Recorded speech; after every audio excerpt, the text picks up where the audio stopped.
अर्थात स्वतंत्रता प्राप्ति के लिए जिन सन्यासियों ने अपना प्राणार्पण करने का प्रण लिया था, ऐसे सन्यासियों की वो कथा है। वो सन्यासी भले ही है, मगर केवल आध्यात्मिक साधना करने वाले सन्यासी है ही नहीं।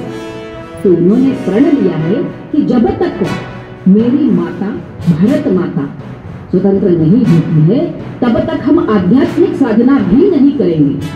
तो हम शस्त्र की आराधना करेंगे, शस्त्र के साथ खेलना हम सीखेंगे और प्राण देने के लिए भी हम सिद्ध हो जाएंगे। और उन्होंने अपना एक गण बनाया है और यह गण स्वतंत्रता प्राप्ति के लिए, सर्वस्व बलिदान के लिए तैयार है, सभी तरीके के प्रयास वो कर रहा है।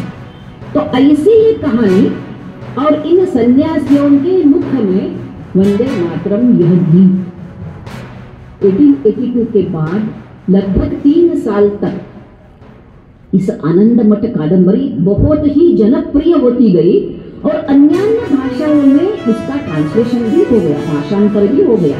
इतना ही नहीं, बंगाल के ही कुछ कलाकारों ने उसका नाट्य मंचन किया और नाट्य मंचन के बाद जब नाट्य के मंच पर वंदे मातरम गाया गया, तब यह वंदे मातरम लोगों के हृदय को इस गीत ने जीत लिया। सब लोग कार्यक्रम के बाद बाहर निकलते समय वंदे मातरम। मी सुदक्षिणा आडके, बेळगाववरनं गुलमोहर बाग ही आमच्या आर्टिस्ट ग्रुप मधली एक मेंबर आहे आणि इथे मी इंडियन फोक आर्ट्सचे माझे आर्टवर्क्स डिस्प्ले केलेले आहेत। तर हे गुजरातचं आर्ट आहे आणि आपले प्राचीन काळापासून चालत असलेलं हे आर्ट आहे। 800 वर्षापूर्वीचं आर्ट आहे हे।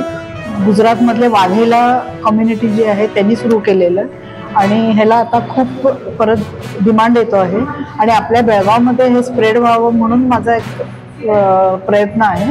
तर सगळ्यांनी येऊन पाहून त्याचा आनंद लुटावा। इथे खूप व्हरायटीचे पेंटिंग्स केलेले आहेत आपल्या प्रदर्शनामध्ये आणि या खेपेला थीम पण एकदम युनिक असल्यामुळे सगळे 12x12 चेच आर्टवर्क्स आहेत, त्यामुळे डिस्प्ले पण खूप छान झालेला आहे। 26 तारीखपासून 30 तारखेपर्यंत हे एक्झिबिशन सर्वांसाठी ओपन आहे आणि इथे तुम्ही परचेस पण करू शकता आणि पाहायला आनंद पण घेऊ शकता। माझं नाव सुदक्षिणा आडके, बेळगाव।